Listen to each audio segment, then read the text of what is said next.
Olá, seja muito bem-vinda, seja muito bem-vindo. Esse é o podcast do Função Autonômica. Aqui nós discutimos a saúde e doença sob o ponto de vista da função autonômica, ajudando na sua jornada para atender o paciente através do sistema nervoso autônomo, como essa poderosa ferramenta. Para quem não me conhece, muito prazer, sou Felipe Amatuzzi, fisioterapeuta, osteopata, professor e PhD. E muito bem. E no episódio de hoje, nós vamos falar sobre o whiplash. Quando o paciente tem o whiplash, o que pode piorar dos problemas, o que pode piorar dos sintomas, o que pode piorar com o whiplash, tá? O whiplash, ele basicamente vai ser o whiplash vai ser basicamente aquele famoso chicote cervical. Então, esse chicote cervical ele é muito estudado, principalmente na osteopatia, mas cortei um pouco aqui.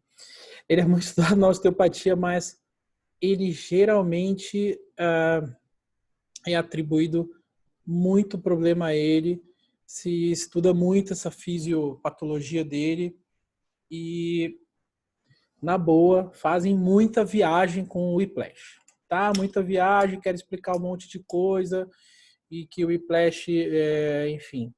Então, a minha ideia é falar nessa live a minha visão sobre o whiplash, algumas dúvidas que vocês foram colocando ao longo aí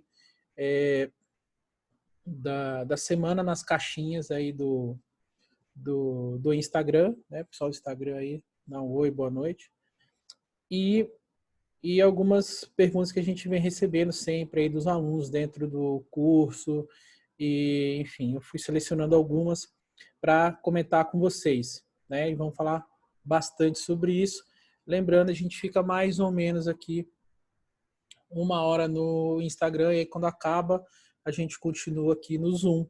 E você quiser migrar para o Zoom, já entra lá no grupo do Telegram e já se cadastra direitinho, o link está todo lá, etc. E aqui a gente vai fazendo esse bate-bola com todos vocês. Muito bem. Então, seguindo aqui, ó, vamos sem muita enrolação hoje.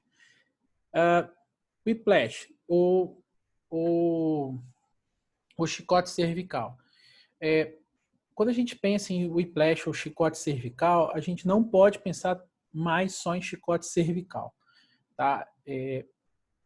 Na verdade, existe assim todo o mecanismo mecânico articular que ocorre com o corpo todo da pessoa.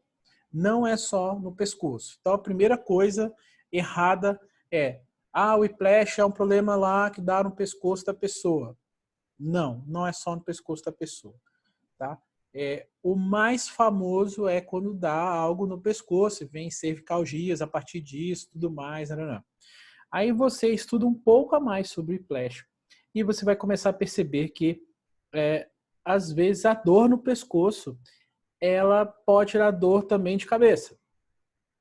O segundo degrauzinho do whiplash. Então, quer dizer, eu posso ter um problema no pescoço, ele esfoliando o pescoço, eu tenho uma dor de cabeça a partir disso aí. Aí você estuda mais o degrauzinho do whiplash, você começa a verificar que C5, C6 começa a dar problema. Então tem uma anterioridade de C5, C6, ou seja, C5 e C6 são duas vértebras que entram em disfunção. Elas entram em disfunção em flexão. E é muito doido, ela entra em disfunção em flexão e ela vai para frente. Tá? Sendo que intuitivamente a gente pensa que faz flexão, ela vai para trás. Não é. Ela entra em disfunção de flexão. Ok, ela entra nessa disfunção, existe um grande travamento dos músculos flexores do pescoço, flexores da cabeça, há uma hipertonia desses músculos e com essa hipertonia desses músculos, esses músculos ao longo do tempo começam a ficar fracos. Tá? E isso é basicamente o que a gente tem de biomecânica a partir disso aí. Então você tem uma biomecânica em cima disso. Normalmente você vai aprender algo como, eu vou lá, vou fazer uma manipulação de C5, C6. Então até uma das perguntas que a gente vai responder hoje, eu vou lá, manipulo C5, C6, ela está em anterioridade, eu jogo para trás aquilo, ela está em anterioridade do outro lado, eu jogo para trás aquilo outro, e em tese resolveu o problema. Mentira, não resolveu o problema. Eu trago verdades hoje aqui, se prepare que hoje vai ser, como diz lá no Flamengo, vapo, ó. Hoje vocês vão ouvir muito, eu não sei se eu acabo essa live hoje, ou se eu acabo amanhã, ou se eu acabo, enfim, qualquer dia desse. Cara, não tem esse negócio, tá? Não tem esse negócio de manipular C5, C6 e tá resolvido e etc. Não tem. Simples assim. Então, ó, já respondendo a primeira pergunta aqui que me fizeram tem alguma forma de corrigir o whiplash sem a alta velocidade, baixa amplitude, quer dizer, sem manipulação? Cara, a gente corrige o whiplash sem manipulação. Começa daí. Poxa, mas como assim? Eu aprendi isso e tudo mais. Sim, ensina na minha escola isso e tudo mais. Beleza, eu ensino isso também. Tá? Mas aqui vocês estão na minha live para ver a minha visão sobre isso. E o que eu faço lá no meu consultório. Inclusive, vou falar muita coisa louca que eu faço lá para vocês. Tá? Então, é assim que ocorre. Então, para manipular uma pessoa que tem problema de C5, C6, olha, eu já mexi em muita coisa antes. Talvez seja um dos últimos recursos que eu acabe utilizando. Por quê? Porque existe um monte de outra coisa na frente que é prioritária, tá? Então vamos pensar comigo. Olha só, você tem uma coluna que sofreu um trauma, beleza? Ninguém vai querer deixar que você mexa, começa dali. Tem aquela história de ter que respeitar o paciente, as vontades dele, tarari, tarará, tarará. Beleza. Esse é uma tônica. Ah, mas tem paciente que gosta, pode até ter. Mas, ó, é bem mais raro. A galera tá com medo. Pô, o cara veio com um colar cervical, às vezes no seu consultório, ficou no colar cervical por tempo. Aí ele vê os memes do estilo sincero, que, o cara manipula aqui, eu fico paraplégico, sei lá. Tá? Não é pra gente ter medo, mas assim, a gente tem que entender essas pessoas. E a gente tem que oferecer coisas diferentes. Tá? Segundo ponto. Vamos supor que essa pessoa, cara, ela simplesmente teve whiplash, há 4 anos. Vamos dar um exemplo. Teve whiplash há 4 anos. Tá? Esse whiplash, há 4 anos que a pessoa teve, você acha que é uma disfunção só? Você vai chegar lá, manipular e pronto? Cara, não é. Não é. Ela tem uma série de fibrose ao redor daquele tecido. Ela tem muito problema ali. Ela vai ter fibrose, ela vai ter dificuldade de movimentação. E ó, aqui ó, entre nós, tá? Vamos lá. Se você acha que vai tratar essa fibrose manipulando, você está ferrado. Desculpa, é pueril. Ainda está no nível infantil. Jardim de infância. Acho que eu vou botar os níveis assim. Jardim de infância, pré, tal, para ver que ponto que a galera tá. Ah, mas não dá, velho. Não dá. Simples assim. Então, quem tá aqui, a ideia é pegar e alavancar para cima todo mundo a partir de raciocínio mais aprofundado. Então, assim, eu não posso me enxergar e manipular esse negócio. Tá? Eu posso dar várias explicações para vocês sobre por que eu devo manipular. Claro, eu posso dar várias explicações para vocês. Mas, simplesmente, algo que é muito crônico, está fibrosado, tem pouca mobilidade, o tecido vai responder com uma mobilização e não com uma manipulação. A manipulação é um ato neurofisiológico.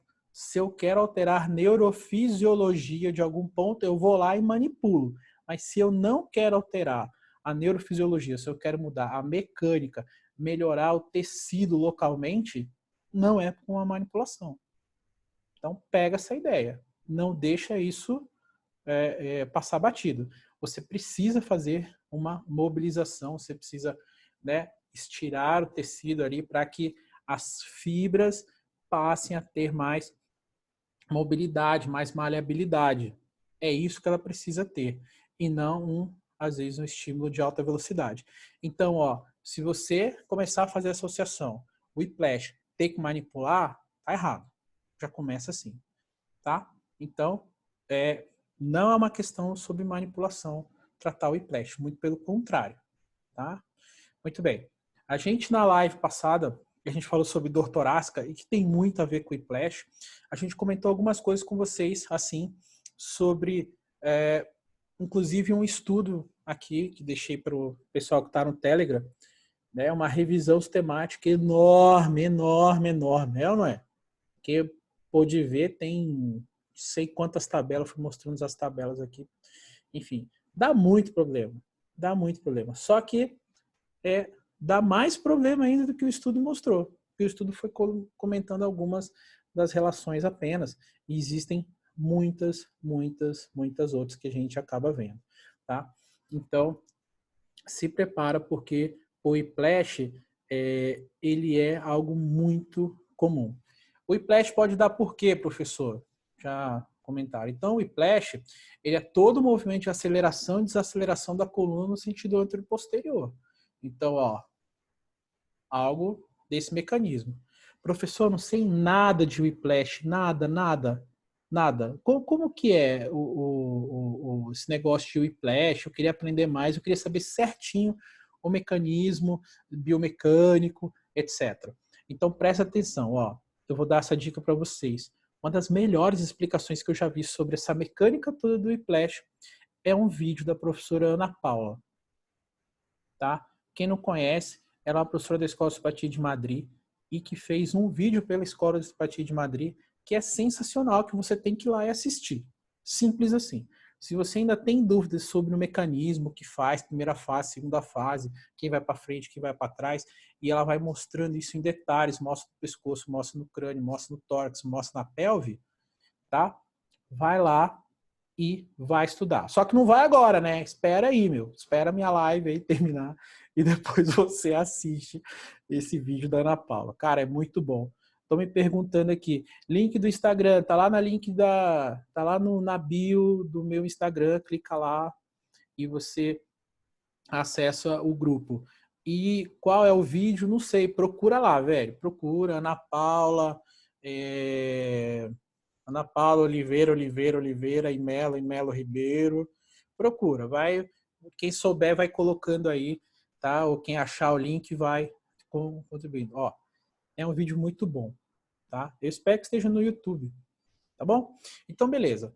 Então, esse vídeo da Ana Paula vai dar esse mecanismo básico fisiológico para você estudar. Tá, agora, o que eu vou passar? Eu vou passar aqui, depois que você entendeu isso, as sacadas clínicas para que você possa atender esses pacientes, tá? E dar uma melhorada nesses seus resultados.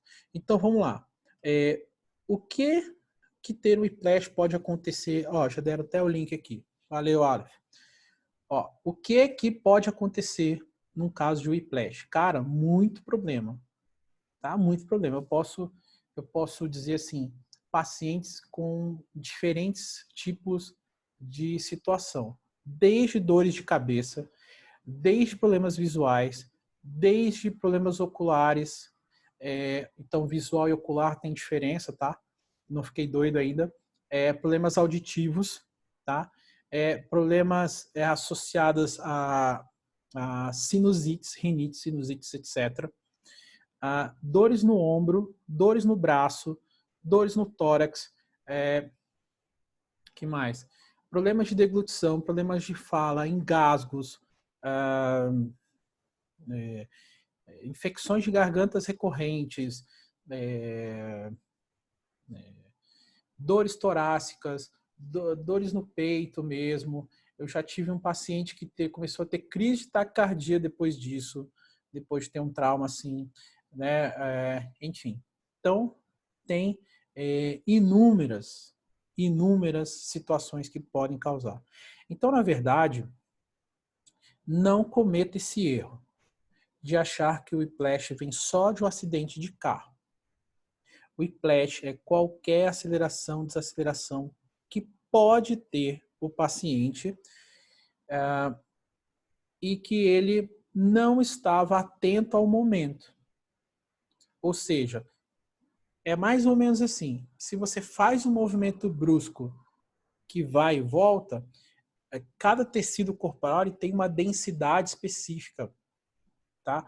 Então, uns tecidos são mais densos, tipo o osso mais denso, né? Ou o osso pode ser mais poroso, então ele tem até diferença de um osso para outro. Os ligamentos têm diferença entre eles, um tecido muscular tem diferença entre ele, né? Uma fáscia vai ter diferença entre ele, ou seja, tem diferença de um monte de coisa. Um monte de coisa pode fazer diferença quando você tem um whiplash ou um trauma.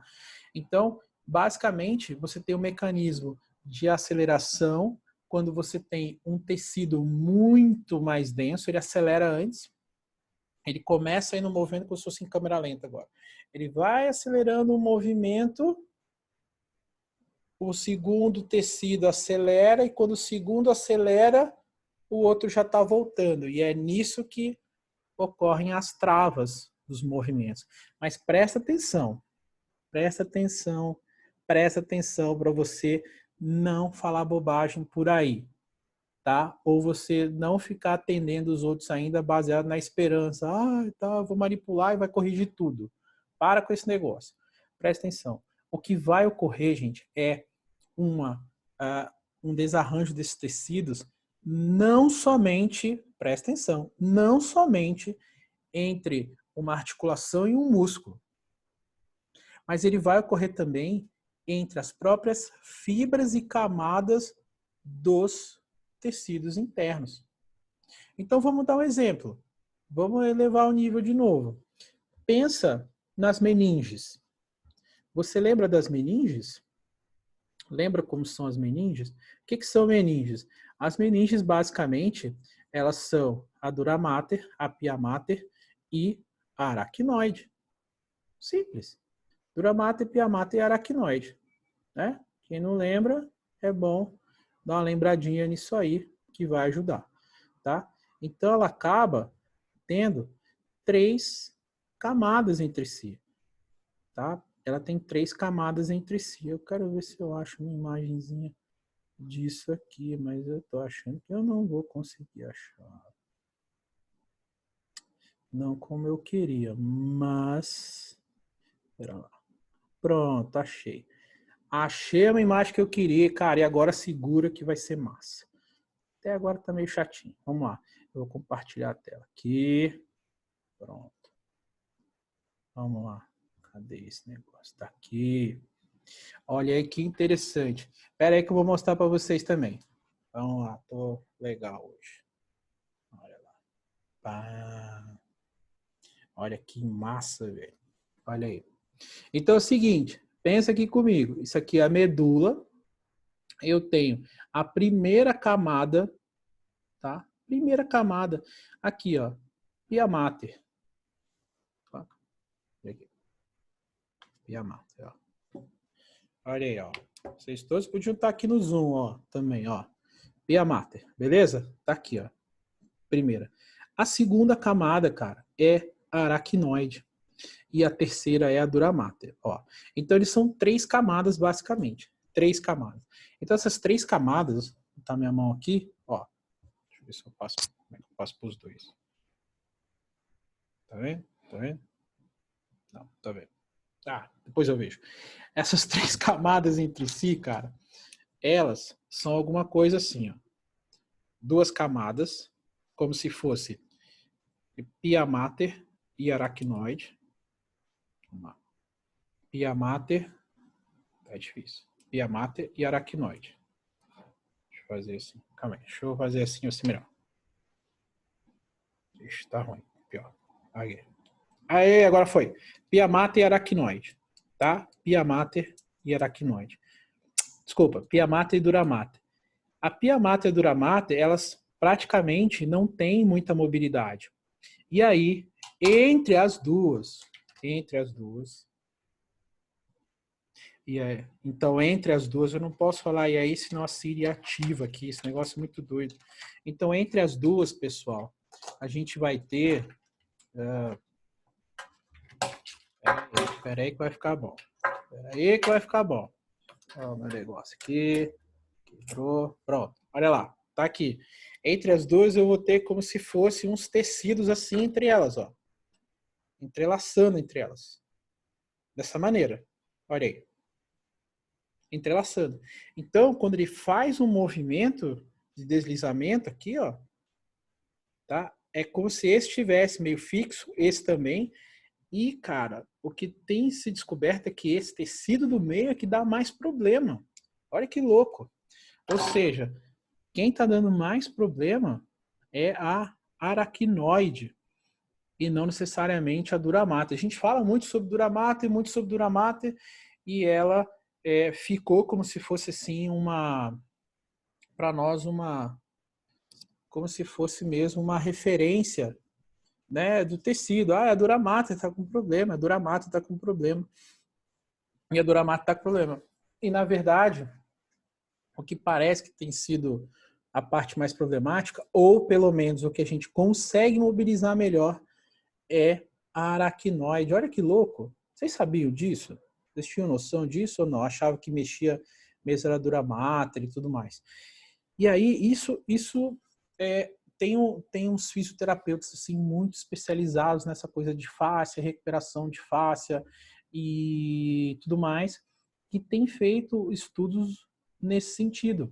E faz muita razão, porque assim, ó, toda vez que a gente começa a pensar em dura mater e pia mater, a gente aprende que a dura mater ela é algo mais rígido, que ela não tem mobilidade, que ela não estica e que ela é um problemão. E aí a gente fala, pô, mas ela não estica, mas eu trabalho ela acaba, né, melhorando, etc. E como assim? Quer dizer, eu tenho um bloqueio do sacro aqui embaixo, esse negócio faz assim. Eu tenho um bloqueio de não sei o que lá, que isso aqui faz assim. E a relação do crânio com o sacro, e essa coisa toda. Cara, olha, é muito para minha cabeça, não é muito para sua também? É muito para sua também? É muito para minha cabeça, cara, é muito. Pera lá. Então vamos colocar a casa em ordem. Vamos colocar a casa em ordem. Se você é que nem eu, que te ensina algumas coisas e você fica meio com o pé atrás, será que é isso mesmo? Não faz muito sentido na minha cabeça. Cara, se você é desse cara, você tá no lugar certo, porque é assim que eu vivo a minha vida também, tá? E quando eu começar a explicar as coisas e você tiver com essa carinha assim de, pô, não sei se é isso também, cara, me avisa, porque aí nós vamos estudar mais e nós vamos buscar mais coisa aí e eu te explicar melhor a lógica que a gente vem trabalhando. Então presta atenção, olha só. Pensa comigo, eu tenho uma camada, eu tenho uma outra camada e eu tenho, imagina uma teia de aranha no meio desse negócio. E essa teia de aranha, cara, é envolvida em água. Olha isso, cara. Quem é mais fácil ganhar a mobilidade desse deslizamento?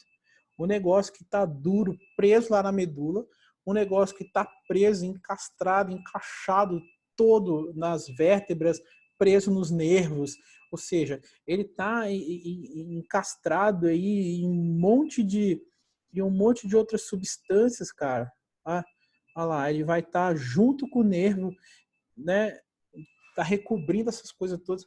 Onde que é mais fácil de eu estar trabalhando? Eu vou tomar contato em um dos lugares e por esse contato eu vou acabar deslizando isso sobre a aracnoide. É essa aracnoide que vai estar, né, digamos assim, adaptando melhor a mobilização que a gente vai fazer. E olha que louco que é isso. Não é a dura mater. Olha só aí. Trago verdades. Hashtag trago verdades. Coloca aí na live. Trago verdades. E eu aprendi essa coisa aqui nas redes sociais. Trago verdades. Eu uso em sala, acabo não usando aqui. E é isso, cara. O que a gente acaba fazendo de mobilização de sistema neuromeníngeo tem muita relação com a aracnoide, tá? Mas, ó, a gente usa Duramato e vai ficar falando Duramato, tá? Ninguém vai ficar dizendo por aí que mobiliza a aracnoide. Não. Até porque a aracnoide está no meio desse negócio. Então, eu tento travar os pontos que eu tenho que mexer são da Duramato, porque ela trava em pontos importantes do corpo. Por exemplo, a Duramato trava na cervical alta, né, C0, C1 e C2, ela trava em suboccipitais, ela tem uma relação com o occipital, ela tem uma relação com o osso temporal, com a antena do cerebelo, foice do cérebro. Ela tem relação com todas essas coisas, cara. E aí, é ali que você começa a mexer, você começa a trabalhar, você começa a soltar esse negócio para que ele possa deslizar sobre a camada medular. Então, vamos lá. Eu tenho a camada da medula, que é quem? Fala para mim aí. Quem é a camada que está na medula? Pia mater. Muito bem, obrigado. Quem é a camada que está ao redor, mais em contato com o tecido músculo-esquelético? É a dura mater. Então, o que eu vou basicamente fazer? Vou pegar a assadura, que é onde eu consigo tocar e pôr a mão, e vou mobilizá-la em relação à camada da medula. E é isso que a gente acaba fazendo. Então, é essa mobilização que você começa a ganhar, por exemplo, quando você faz algum tratamento. Tá? E olha, eu uso muito isso. Quem é do grupo, do Telegram, do curso, que já é aluno do curso. Eu coloquei recentemente um pouco de como eu faço isso no meu consultório lá com a maca de flexão e extração. Vocês lembram que eu coloquei lá, ó? Um pouco fui mostrando quando é mecânico, quando é dura, né? Quando são de pontos diferentes, tá? E coisas online a gente não consegue ficar mostrando tratamento, tá? Ou ensinar isso. Então, por isso a ideia, mas assim, a gente vai lançar esse mês ainda as vagas para o nosso curso presencial, né? O Autonômicos ao vivo. A gente vai abrir as vagas esse mês ainda, durante o lançamento, tá? Então, quem quiser ver como que a gente faz aí as abordagens em cima disso, não deixa de fazer inscrição, as vagas vão ser limitadas, não vamos abrir para muita gente, né? Porque às vezes tem muita procura, eu preciso fazer eventos não muito grandes aqui em Brasília, vai ser em novembro. Estamos terminando de ajustar a data aqui certinho. Mas já programa novembrão aí para vir aqui para o Cerrado Central. Vai conhecer a cidade, vai, né, passar aquela seca aqui comigo. Cara, então assim, é isso que a gente acaba mobilizando e mexendo. E na verdade, quando você tem um trauma nessa região, você tem diferentes pontos de problema. E aí é que está o problema de você ter o whiplash. Porque você tem um trauma que é em um monte de lugar e com essa mecânica. Quer dizer, às vezes você tem um ponto mais problemático do que outro. E pensa comigo agora na lógica. Cara, você tem algo que está travado, fibrosado com uma vértebra. Aí você vai lá pegar e manipular aquela vértebra. O que você fez para esse tecido que está fibrosado? Me conta, o que você fez? O que você mexeu? Conta para mim, o que você fez? Nada. Você não fez nada. Simples assim, cara. Você não fez nada. Tá? Ah, professor, mas ele estava com dor e melhorou a dor. Beleza, se você é só um caçador, opa, se você é só um cara caçador que é tirador, cara, aqui não é a tua praia. Cara, vai para outro lugar. Tchau, dá tchau aí da live, sai, vai assistir o programa de futebol. Aqui não, aqui a gente quer entender o processo. Então, não tem como. Ah, professor, mas ele melhorou a dor. Por que explica isso? Ele tinha uma disfunção. Você melhorou a disfunção dele e a disfunção que ele melhorou quebrou o arco neurológico e aí a dor melhorou, a mobilidade melhorou. Qual mobilidade? Qual mobilidade? Aquela do arco reflexo. Estava piorando. Quantos de vocês não viram pacientes que têm chicote cervical, aquela mega anterioridade torácica? Você manipula e aquela anterioridade torácica continua lá linda, leve e não tão solta. Tô bom das piadinhas hoje. Linda, leve e presa. Cara, você continua vendo aquilo. É ou não é? Fala para mim. Ou você tá manipulando uma anterioridade torácica e o negócio tá se fosando assim, lindo de novo. Cara, se você tá fazendo isso, meus parabéns, cara. Me avisa, me fala, porque assim eu quero aprender com você. Vou aí no seu consultório, cara, pagar uma mentoria para você me ensinar isso aí. Porque, ó, eu não consigo. Ah, mas o que você acaba fazendo aí, professor? O que eu acabo fazendo? O básico, dar flexibilidade. Como é que se dá flexibilidade para uma coluna torácica? Meu irmão, se vira o que você quiser. Como é que você gosta da flexibilidade? Você, professor. Eu tenho a máquina de flexão de tração. Eu boto o paciente em decúbito ventral, ligo o negócio e trabalho aquilo. Eu faço assim. Ó, rapidola. Ah, eu não tenho uma maca. Te vira, nego. Isso aqui não é curso de tratamento que eu vou ficar te botando técnicazinha assim, bota a mão aqui e faz isso. Não. Te vira, cara. Você sabe como é a parada. Você tem que mobilizar. Como é que mobilizo? Toma contato num ponto, contato no outro ponto e mobiliza. Ah, mas eu não sei se tiver errado. Cara, você fez um bando de coisa errada pro cara já. Você tá aprendendo hoje isso. Às vezes você manipulou, às vezes você deu eletroestimulação ali que não precisava. Já agora você está preocupado, na boa, você está preocupado que não sabe fazer a mobilização lá? Não, velho. Não. Não tem que estar preocupado com isso, não. Você tem que ir lá e fazer. Ah, vou tentar. Tentar não. Quem tenta não precisa. A gente quer que você faça. E vai ver como que vai vir os resultados. E vai ver onde estão as tensões. Vai procurar elas. Vai começar a treinar sua mão. Paulatinamente fazendo isso. Ah, mas eu não tenho certeza. Filhão, olha para mim. Ó, ninguém tem certeza de nada nessa vida. Nós só temos uma certeza, velho. Nós vamos morrer um dia e pode ser amanhã. Pode ser que o evento do autônomo nem ocorra. Tá? Mas assim, é isso. Tem que ir lá e tem que fazer. Tá? Mas a lógica tá invertida, cara. A lógica tá invertida. Tá? E isso acaba, assim, para mim, sendo um grande problema, tá? E, bom, de mais perguntas que me fizeram aqui, por exemplo,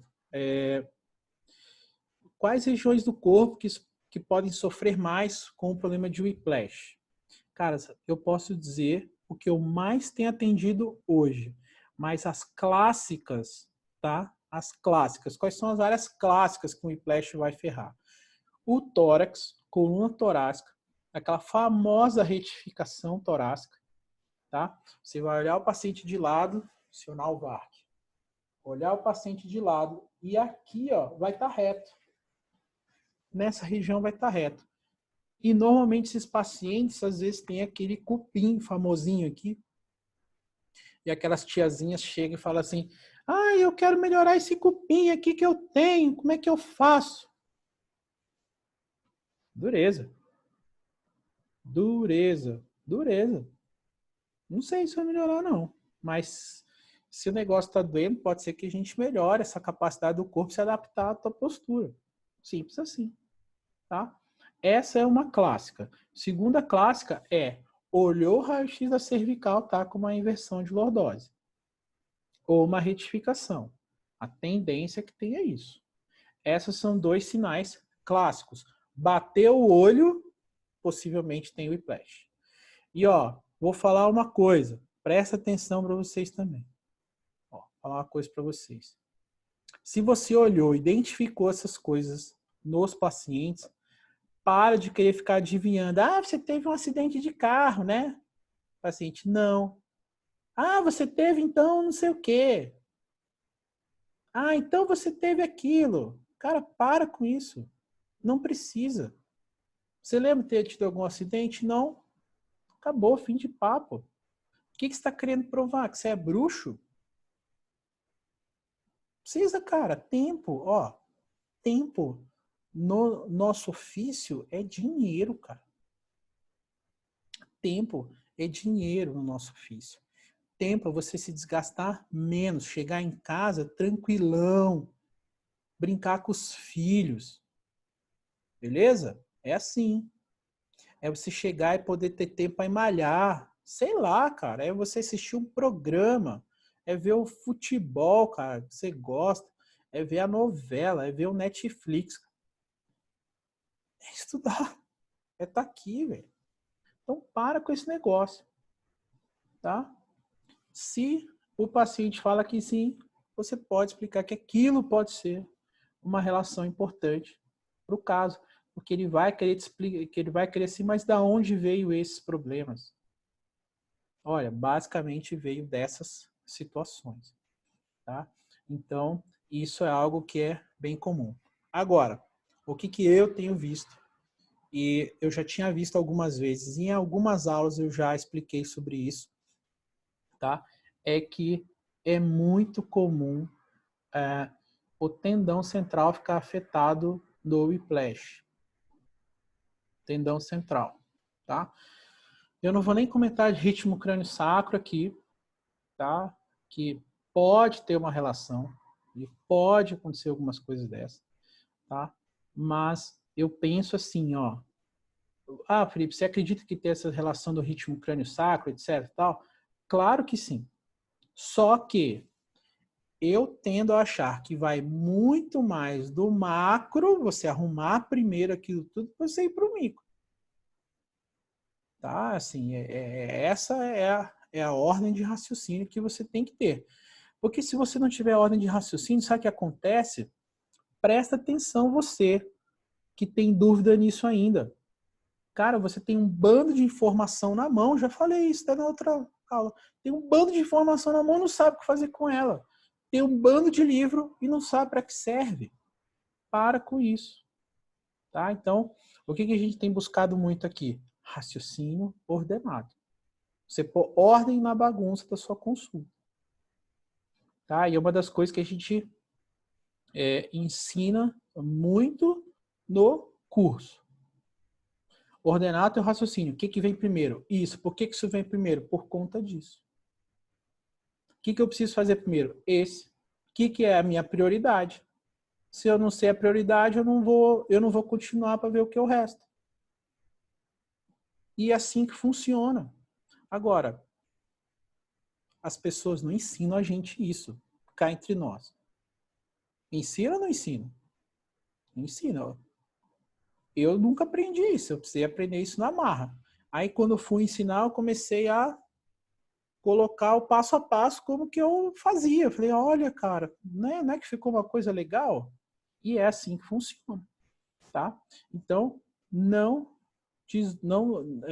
queira fazer as consultas sem uma ordem racional das coisas. Senão ela não funciona. Existe uma ordem, uma hierarquia, o que você faz, etc. Tá? Muito bem. E ó, cara, eu tive alguns casos importantes disso e eu acabei não comentando outro ponto, né, que dá muito problema que eu verifiquei, além do tendão central, é o ligamento falciforme do fígado. Ah, não sei se vocês sabiam dessa. Tá? 10h10 da noite, tá faltando 20 minutos para acabar aqui a gente vai um pouquinho mais. Cara, ligamento falciforme do fígado. Muito problema. Muito, muito, muito. E ó, esse ligamento, cara, do ligamento falciforme do fígado, ele começa a juntar alguns sistemas importantes dentro da ideia da função autonômica. Que ele junta um distúrbio do sistema visceral mais um distúrbio do sistema neuromeríneo. Então, toda vez que eu encontro você com um problema no ligamento falciforme, eu já penso nos dois sistemas. Nossa, professor, mas como é que é esse ligamento? Que negócio é esse e tal? Cara, eu tô muito bonzinho hoje. Tô atacado, mas tô bonzinho. Vamos lá, pera lá. Pera lá, vamos lá. Não sai daí não, hein? Calma aí. Pera aí. Vamos lá. Pronto. Olha que maneiro. Pera, eu vou mostrar para vocês agora. Tchá, tchá, tchá. Olha aí que legal. Tcharam. Olha aí. Esse aqui, ó, para quem tá meio perdidão, esse aqui é o diafragma, tá? É o diafragma. E eu nem gosto de falar muito de diafragma porque supervalorizam ele demais para mim. tá? Para mim não é essa coisa toda, não. Mas beleza, vou seguir. Olha lá. Presta atenção aqui, ó. Tá vendo essa camadinha aqui, ó? Olha só. Ó, essa camadinha, ó, tá vendo? Ó, ela faz essa dobrinha aqui, ó, olha lá, ó, ó. Aqui, veio para cá. Olha aqui, ligamento falciforme. Olha só, essa parte do ligamento falciforme divide o fígado no lobo direito e no lobo esquerdo. Beleza? Ah, professor, eu não sei a anatomia do fígado, não sei o que, parará, parará. Cara, segue a Valquíria lá, deu uma aula sobre fígado. Legal, faz o desenho também. Uma grande amiga. Segue lá, cara. Tem lá. Ela mostrou isso aí bem legal. Deve repetir no domingo agora. A Valquíria trabalhando igual doida, né, cara? Fala, Valquíria está louca, capaz de trabalhar. Então, olha aqui, ó. Aqui, ó. Esse ligamento aqui, ele vem, ó, faz uma dobrinha aqui, ó, e volta, olha lá. Quando ele volta para cá, eu vou ter a outra parte do fígado aqui. E sabe o que esse ligamento faz? Sabe o que esse ligamento faz? Olha só. Esse ligamento, ele vai ser a parede posterior do abdômen toda. Olha aí, a parede, olha lá, ó, a parede posterior do abdômen. Tá? Ele vai ser a parede posterior do abdômen. Ó, tem gente que está saindo da live da Valquíria agora. Preferiu a live da Valquíria, né? Deixa você. Olha lá.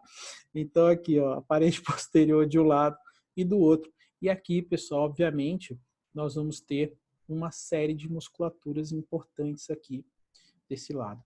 Cara, então, o whiplash ferra esse mecanismo aqui. Olha aqui. Ele ferra isso aqui. E isso aqui vem, cara, até a região umbilical. E da região umbilical, tá? Não sei se você sabe, mas ó, ele desce aqui e vem posteriormente, tá? Posteriormente. E também há uma, aqui não está descrito, mas há um espessamento aqui, tá? Que ele vai lá na bexiga e vai segurar a bexiga assim. Segurar a bexiga assim. Então eu vou ter o falciforme descendo aqui, chegando no umbigo e continuando até a bexiga.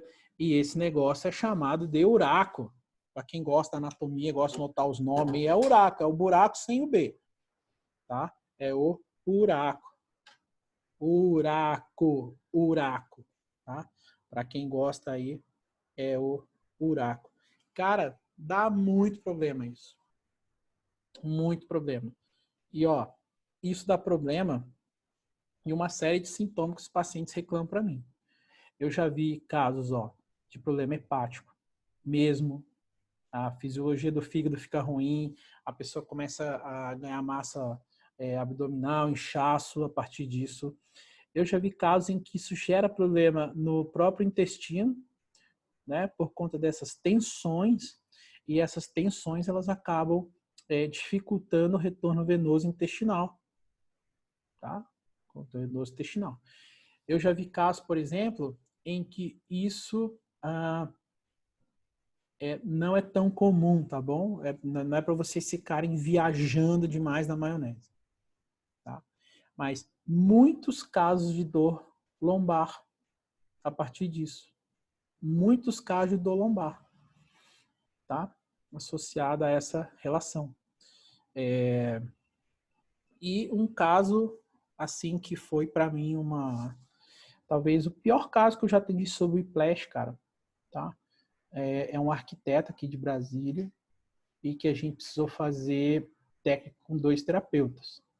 Acho que eu contei na live passada isso, né? Tô ficando velho já. Muito bem. Cara, era tão problemático o problema dele que eu não conseguia pôr a mão em todos os pontos. Chamei o meu aluno, né? Acho que comentei isso com vocês. E a partir disso que a coisa começou a dar uma certa folga para ele. O cara tem dor em tudo que é canto.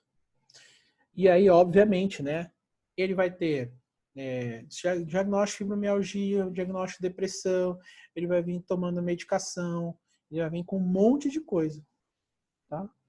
Ele começa a ter um monte de problema a partir disso aí, tá? Então, ó, Basicamente, cara, esse ligamento, como ele fica ao redor do fígado, ele aumenta a pressão interna hepática quando ele puxa, né? Não sei se vocês conseguem visualizar isso, mas, cara, minha mesa é uma bagunça aqui, tá? Não repara, não. Ó, é esse narra modelo raiz, né? Esse ligamento, ele recobre assim, ó. Então, como se o falciforme fosse aqui por baixo, a tira, ele tensiona e acaba, ó, aumentando a pressão interna hepática.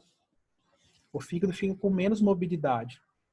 E, para quem manja um pouco dos paranauê do fígado, é assim. O fígado, ele funciona como um ácino. Um ácino. O fígado é que nem o pulmão nesse aspecto. Tá? O que é um ácido, professor? Meu Deus do céu, eu estou viajando aqui. É assim, ó, tem um monte de célula grande e vai ficando células pequenininhas lá no meio. E o sangue sai de fora e vem para dentro. Então, o que acontece? Você aumenta a pressão interna por conta disso e o sangue não consegue passar adequadamente pelo fígado. E ó, só para lembrar vocês, todo o sangue do sistema intestinal passa pelo fígado. E o fígado metaboliza um monte de coisa. Um monte de coisa. Tá? A gente explica um pouco isso no curso, mas ele afeta, a partir daí, como o metabolismo funciona. Ele é um filtro. É isso aí, Carlito. Um filtro, cara. Um filtro. 590 milhões de funções. E esse é um problema. Então, cara, uma das grandes sacadas que os osteopatas tiveram, cara, eu acho assim que olha, talvez suas coisas das técnicas mais lindas da osteopatia. Acho que eu nunca falei isso. Tô meio empolgado hoje. Cara, é lindo. Bombeio do fígado. Bombeio hepático, cara. Aquilo é maravilhoso. Aquilo é maravilhoso, cara. Aquilo dá assim, um monte de coisa boa. Dá pra, assim, ficar a noite inteira falando do quanto é bom fazer bombeio do fígado. Simples assim. Ah, professor, não sei como é o bombeio do fígado. Cara, pega a tua mão, bota na costela aqui, ó. Ó, faz isso aqui. Pronto. É uma esponja, cara. Tá bombeando. Tá? Ah, mas não sei fazer certinho e tal. Cara, então não faz. Mas é simples. E dá muito problema. E aí, quando falam, o Whiplash, aí ficam viajando, falando de um monte de alteração do detalhe do rodapé do livro, tá? Eu já mando essa. E o ligamento falciforme? Cadê? Você não quer pôr todas as alterações? Bota ele também. Você examinou? Você viu como tá? E é assim que funciona. Aí você tem o whiplash e de repente começa a ter sintomas de depressão. Será que é mesmo porque comprimiu o diabo da sebe? Ou porque teu metabolismo começou a piorar por conta do fígado estar ruim? Dorme com essa agora. Dorme com essa aí. Tá? Será que não é? Aos 25 anos, só para lembrar, a sincondrose sendo basilar, ela bloqueia. O mínimo grau de movimento, ele acaba não tendo mais. Então, é uma tendência de extensionar as membranas apenas. Por isso que eu falo muito no curso, muito mais sobre o sistema neuromeníngeo do que o crânio. Porque eu entendo que o sistema das meninges é que acaba afetando muito mais do que uma biomecânica craniana. Tanto é que a biomecânica craniana deriva do movimento das meninges. Então, é isso, né? Então, não esquece. Esse é esse é um problema que eu vejo com muita recorrência. Muita recorrência.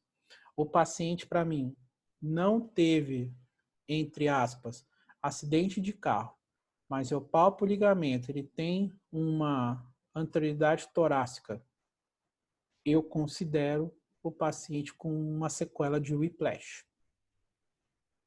Simples assim. Porque eu tenho que mexer a partir disso nesse sistema dele. Tá? Então, esse é de fato um grande detalhe que passa batido. Então, assim, às vezes a gente quer ter uma explicação muito mais assim, linda, filosófica da coisa, e esquece, às vezes, de uma fisiologia mais básica associada a isso. Tá? Então, essa acaba sendo uma relação bem interessante. Tá? Me perguntaram muito assim também aqui, ó, qual região do corpo pode sofrer mais no whiplash?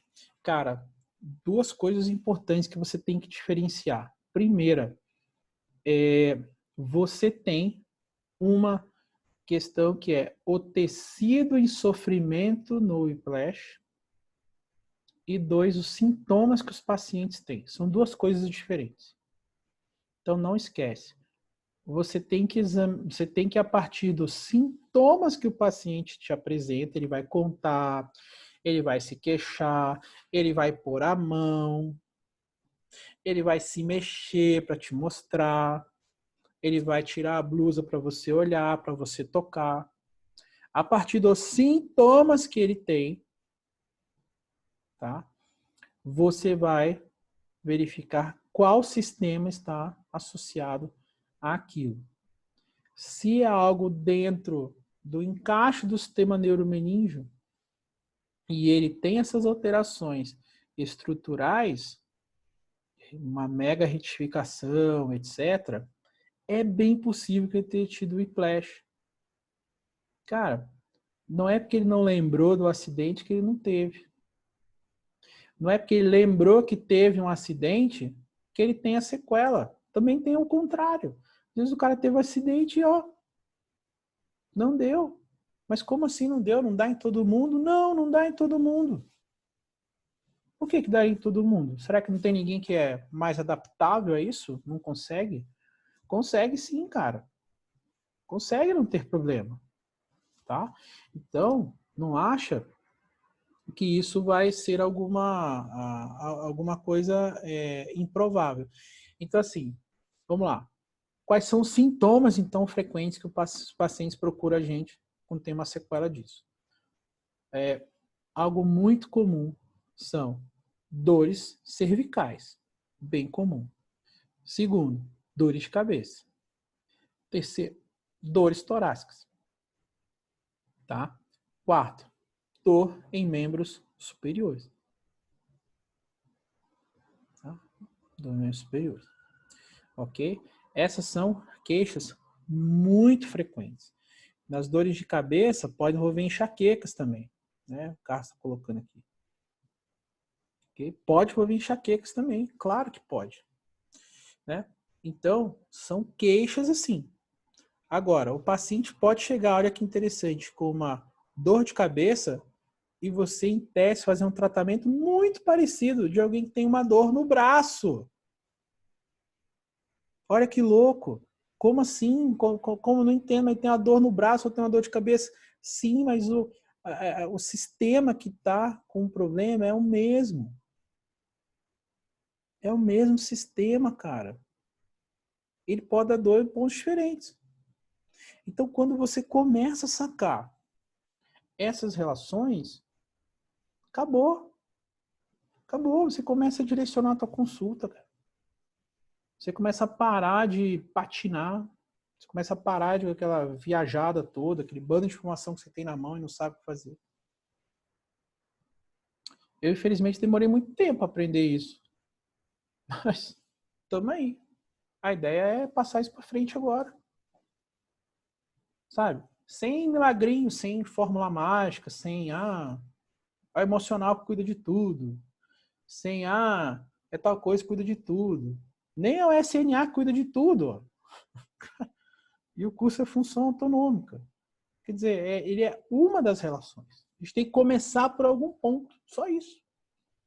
Mas não dá para eu ser infantil, cara, o suficiente achar que vai ter um problema único.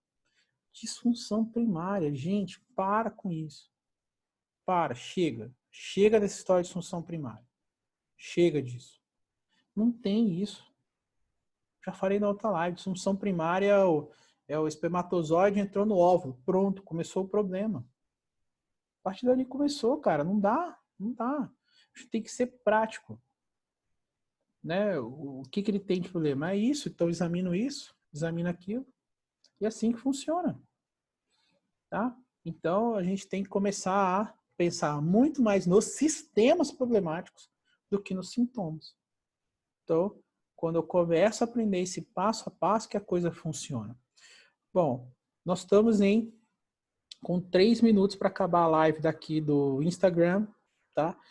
Então, vocês que querem continuar assistindo, a gente tem mais um tempinho de live para cá. Sai correndo agora daqui, entra no meu link da bio, se inscreve no Telegram e lá tem o link do Zoom. Só clicar, automaticamente ele puxa as coisas e você entra e continua com a gente. Aqui a gente consegue ficar só 1 hora na live do Instagram. Eu curto muito essas lives do Zoom aqui, que a gente consegue ver todo mundo e fica melhor. Então, você que quer continuar, assiste por lá. Você que para você ficou bom, já foi legal, beleza. Bate uma fotinho, compartilha aí. E não esquece que quem quiser participar da Masterclass de 16 a 23 de março, agora a gente vai estar abrindo nova Masterclass. Você precisa se cadastrar de novo para quem quer fazer a Masterclass, né? E a gente está esperando vocês todos lá. As campanhas estão bonitinhas agora, cada vez mais bonitinhas as coisas. Estamos trabalhando igual doido aqui para deixar as coisas legais para vocês. Beleza? Então, galera, nós vamos continuar aqui com o Whiplash, tá? Falando mais verdades, trago verdades. Acho que eu vou fazer um programa Trago Verdades aqui, vai ficar melhor, tá? E eu vou me despedir do pessoal do Instagram para continuar aqui no Zoom. Então, valeu, pessoal do Instagram. Até a próxima. Muito bem. Só um pouquinho. Aqui. Parapapá. Parapapá. Tem todo o protocolozinho como faz esse negócio aqui.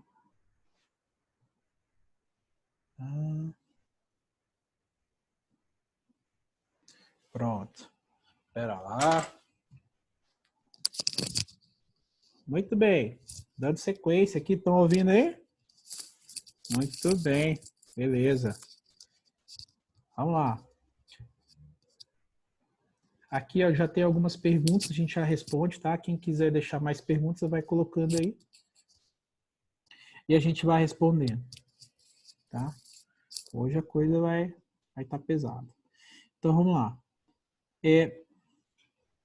Cara, quais são as regiões do corpo que podem sofrer mais? A gente acabou colocando que são as diferenças entre os sintomas e as diferenças que existem entre os locais com disfunção. Então, não confunda onde tem disfunção e onde tem as dores, tá? E esse é o grande raciocínio inverso que é difícil de fazer, ok? Muito bem. Por que não se estuda tanto isso? Cara, se estuda até. A gente mostrou, tá, para vocês um mega artigão sobre isso, tá?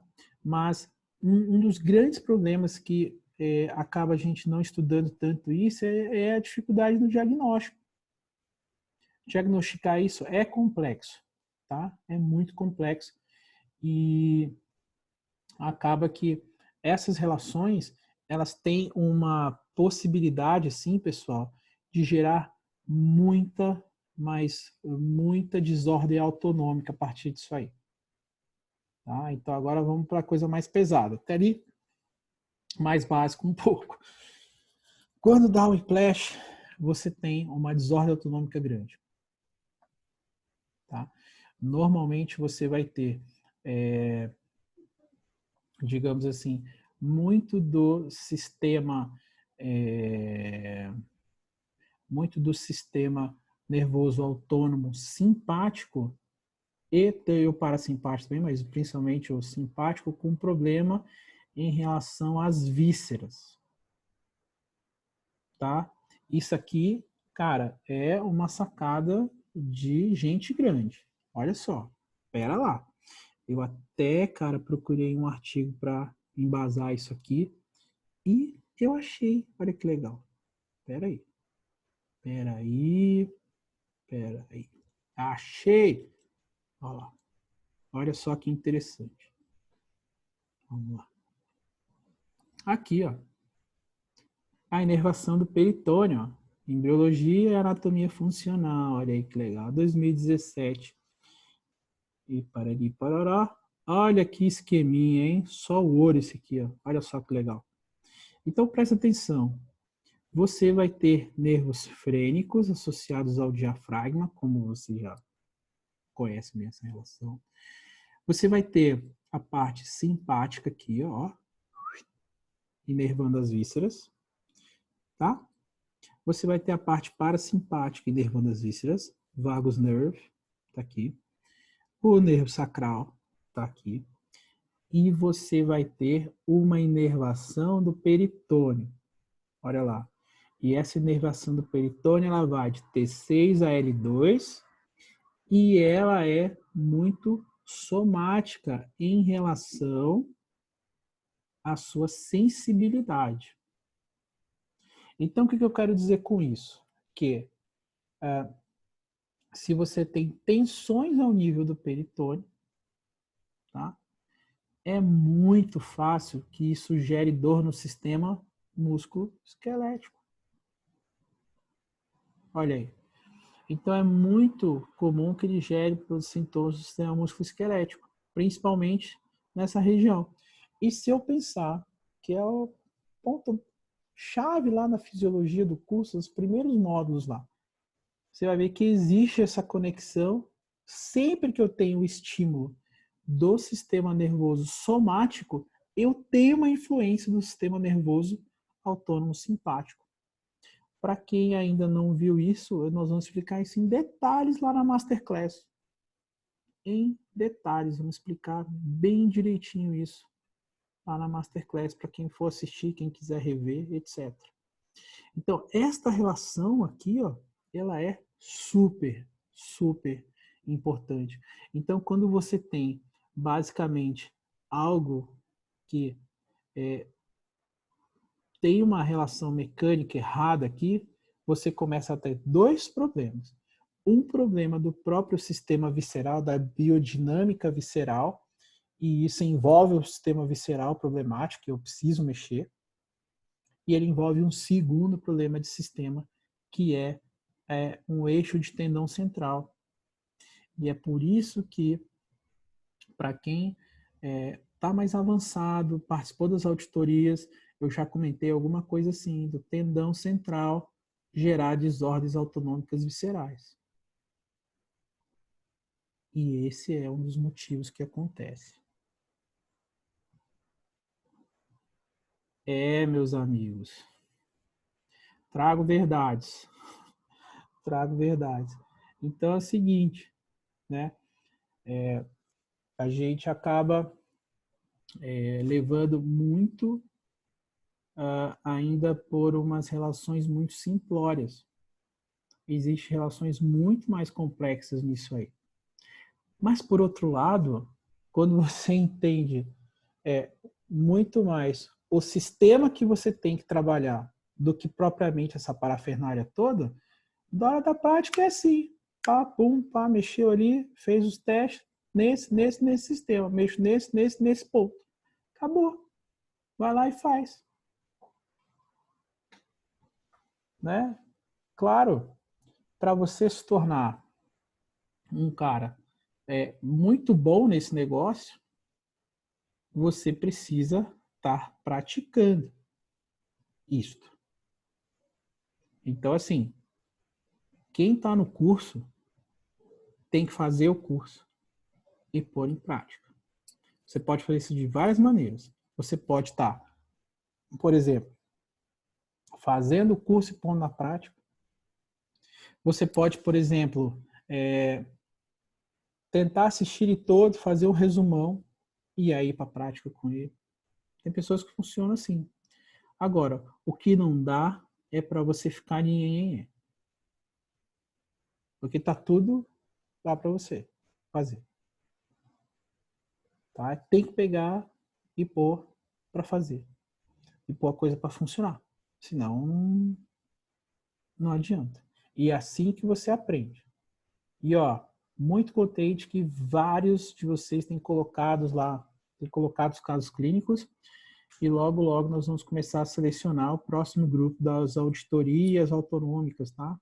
Deixa eu só passar esse lançamento aí que tá corridão pra gente, para que vocês, para quem está inscrito no grupo das auditorias, possam estar acompanhando.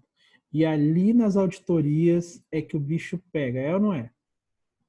Ali nas auditorias é que realmente você começa a ver o passo a passo do onde você errou na sua avaliação. Para quem não sabe, dentro do programa tem um grupo de alunos, né? Eu não consigo fazer ainda para todo mundo, porque, enfim, e a ideia nem é essa, tá? Mas principalmente para quem tem mais interesse, que a gente faz a análise em detalhe de cada, de uma avaliação que ele seleciona para a gente. Onde ele acertou, onde ele errou, o que está faltando, o que ele precisa fazer nas próximas. E a partir disso é que, de fato, você comece a levar o seu padrão de atendimento. Então, quem passa por uma auditoria, nós temos aqui pessoas no grupo que já passaram por auditorias, elas alavancam o que você vai estar fazendo, tá? Então, a ideia é muito disso. Então, muito cuidado. Você tem uma relação autonômica muito grande nesses casos, muito grande. Então, pode ser, por exemplo, que você tenha entradas autonômicas alteradas. E isso é que está dando problema. Você pode ter a entrada parasimpática problemática por conta disso. Você pode ter a entrada simpática problemática por conta disso. Às vezes não faz coerência a pessoa ter uma entrada autonômica daquela. Às vezes a pessoa não é tão estressada assim, ela tem uma saúde razoavelmente boa e alguma coisa está ali que não bate. Isso aí acontece bastante. Tá? Você começa a entender melhor casos como esse. Tá? Então, esses são os principais, né, assuntos desse episódio do podcast Função Autonômica. Tá bem animado hoje aqui. Eu vou fazer o encerramento dele agora e aqui nós vamos finalizando o nosso conteúdo de hoje do podcast do Função Autonômica. Eu sou Felipe Matuzzi, fisioterapeuta, osteopata, professor PhD, e a gente se encontra no nosso próximo episódio.